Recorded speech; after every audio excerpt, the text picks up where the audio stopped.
မေသေးမမငိုကြနဲ့ငါလေးဘာမှမကြားရတော့ဘူးမသာအပူအတပြားကူလဲငါလေးမယူနိုင်တော့မြုပ်နှံဖို့တုတ်တန်ပို့လဲငါလေးနှုတ်ပြန်လို့မဆက်နိုင်တော့ဘူးရစေအမြပေးဝေငှလည်းပဲဘဝကခြားသွားပြီလေအဲ့ဒါကြောင့်မသေးသေးတဲ့အခိုက်ရေအေးအေးလေးတိုက်ပါလားသားတို့သမီးတို့ရဲ့တဲ့ဒီလိုလေးရေးထားတာအမေတယောက်ရဲ့ခံစားချက်ပြိဿရေမကောင်းဘူးလားအမေသေးမှမငိုကြနဲ့ငါလေးဘာမှကြားတော့ဘူးတချို့ကပြိဿရှိတုံးတော့ပြစ်ထားပြိဿအသေးသွားပြီဆိုမှအာမြဲကြီးနဲ့ခွငုံဟုတ်လားအမေအော်ကျင်တယ်လိုက်အော်အတန်ကျက်ဆက်တက်ပြီးတော့အော်သေနေတဲ့အမေကြားစေလားအဲ့ဒီကြမှာလူကြားကောင်းအောင်အော်တာလူမြင်ကောင်းအောင်ငိုတာဟုတ်လား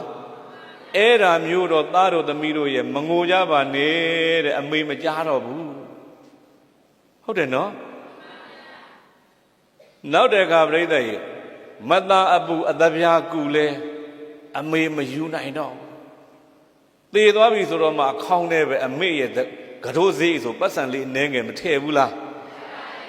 အမေယူနိုင်သေးလားမယူနိုင်တော့လက်ကလည်းပြိဿရေမဆုံးနိုင်တော့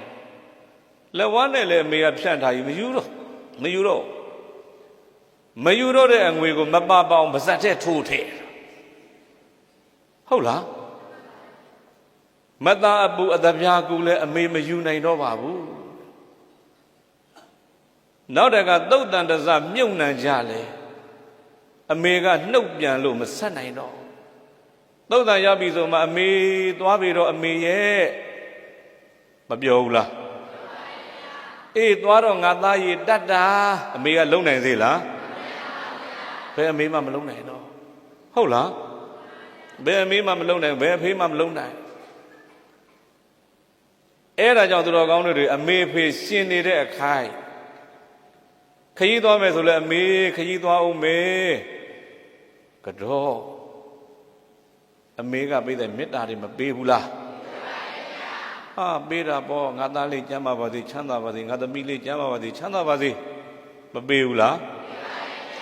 သားရင်သမီးရင်တွေကပြိဿအဲ့ဒီမေတ္တာမျိုးမရတော့ခုရှင်ချမ်းကအဲ့ဒီမေတ္တာတွေဝင်ယူတာပဲဟုတ်လားအဖိုးဘွားတွေထမင်းကျွေးတိုင်းပါဇက်ကထုတ်ပြောရင်ပြောမပြောရင်ပြိဿရင်ထဲကလည်းသူတို့မှာမေတ္တာတွေပို့တာမရှိနိုင်ဘူးလားရှိတာပေါ့ပြိဿရှိတာပေါ့အဲ့ဒါကြောင့်အမေသေးမှမငိုချနဲ့ငါလေးဘာမှကြားတော့ရှင်တုံးလေးအခိုက်မှာအမေအဖေလို့ခေါ်သူတော်ကောင်းတို့ဟုတ်လားအဲ့ဒီရစာကပြိဿဘာနဲ့မှမတူခုဦးဇင်းတို့အဖေခေါ်တယ်လည်းမရှိအမေခေါ်တယ်လည်းမရှိတော့ဒါပေမဲ့ဦးဇင်းကတိတ်ပြီးတော့ဝမ်းမနေဘူးဆိုတာဘာဖြစ်လို့တော့မေးလဲတော့အဖေနေမကောင်းလေဦးဇင်းကဒီသင်္ကန်းဝတ်နဲ့ပြိဿသာသမီဦးဇင်းတို့10 ယောက်12 ယောက်ရှိတဲ့သာသမီတွေထဲဦးဇင်းကမနှိမ့်အောင်ကိုဦးဇင်းကပြုစုနိုင်လိုက်တယ်အမေနေမကောင်းတော့လေအမေထမိန်လျှော်ဖို့လေးတစ်ခုပဲကြံတာအကုန်တို့အမေနာကပ်ပြီးတော့စောင့်ရှောက်ပြီးတော့ပေးနိုင်ခဲ့တယ်အဲ့ဒါကြောင့်ဦးဇင်းကအမေဖေသေးတဲ့ခါသိပ်ပြီးတော့ဝမ်းမနေဘူးဆိုတာကသာသမီတွေအများနဲ့ရှင်လိုက်တဲ့ခါကိုကအမေနဲ့ပတ်သက်ပြီးရတဲ့ကုသိုလ်တွေရလိုက်လို့ဟုတ်လားမင်းကုန်းဆရာတော်ကြီးရဲ့ဘဝဖြစ်စဉ်ကိုဖတ်ကြည့်ပေါ့အကိုတယောက်ကအဝေးရောက်လို့အမေအတွက်အိမ်လေးဆောက်ရအောင်အကိုကြီးထဲ့အောင်သာသမီတွေဝိုင်းဆောင်မှာကိုကြီးကမထဲ့အမေအတွက်ဘာလုပ်အောင်ဟေးဆိုလဲလှမ်းပြောလဲမကြားချင်အောင်ဆောင်အမေသေးတော့မှပြိဿကြီးအဲ့ဒီအဝေးရောက်တဲ့အကိုကအာပြဲကြီးနဲ့လာငိုတယ်တဲ့ဟုတ်လားအဲ့တော့မင်းကုန်းဆရာတော်ကြီးကပြောတယ်ငိုတဲ့မင်းကငိုရမဲ့ကောင်ငါတို့ကမငိုရဘူးဟုတ်လားဘာဖြစ်လို့တော့မင်းတောင်းဝန်မကြည့်ခဲ့ဘူးသူကလေတောင်းဝန်ကြည့်ခဲ့တဲ့ပြိဿပုဂ္ဂိုလ်ကငိုစရာလိုလားအဲ့ဒါကြောင့်အမေသေးမှမငိုကြနဲ့အမေဘာမှကြားတော့ဘူး နောက်တဲ့ကပြိဿမတာအပူအတပြားကူလဲအမေမယူနိုင်တော့ဘူးမယူနိုင်တဲ့ခါမှာပေးတာတဲ့ယူနိုင်တဲ့ချိန်မှာပေးတာကပြိဿဘာဖြစ်တော့ပို့ပြီးတော့တန်ဖိုးရှိတယ်ဟုတ်လားဟာကိုဘလောင်လေးရှိအမေကနဲတယ်များတယ်မဟုတ်ဘူးပေးလိုက်ရင်ပြိဿအမလီသားလေးကြမ်းပါပါသေးချားလဲပါသေးမေတ္တာလေးမပေးဘူးလားပေးတယ်ပြိဿပေးတယ်ဒီအမေကပြိဿသားလေးမျက်နှာသမီးလေးမျက်နှာမမြင်ရခင်ကလေးကိုကဘာတွေပေးခဲ့တယ်ကတော်ကောင်းတို့ဦးဇင်းတို့အမေဝမ်းမှာနေတော့ကကြည်ငါသားလေးခြေလက်အင်္ဂါဆုံးပါစေငါသမီးလေးလှလှလေးဖြစ်ပါစေငါသားလေးငါသမီးလေးညံကောင်းကောင်းလေးမွေးပါစေမေတ္တာမပေးဘူးလား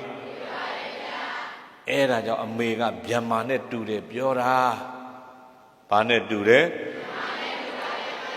မေတ္တာပေးတယ်ကရုဏာပေးတယ်မုရိဒာပေးတယ်ဥပေက္ခပေးတယ်ဗျမ္မာတို့တရား၄ပါးလုံးပေးတာဒီဘယ်သူပါလဲအဲ့ဒါကြောင့်မြတ်စွာဘုရားကဘိက္ခဝေယံတော်များဥချက်သားတို့ဗျမ္မာတိဧတံဗျမ္မာဆိုတဲ့အထိုအမည်သည်မာတာပိတုဏမိခင်ဖခင်ကျေးဇူးရှင်တို့ရဲ့အဓိဝဆနံအမည်ပဲ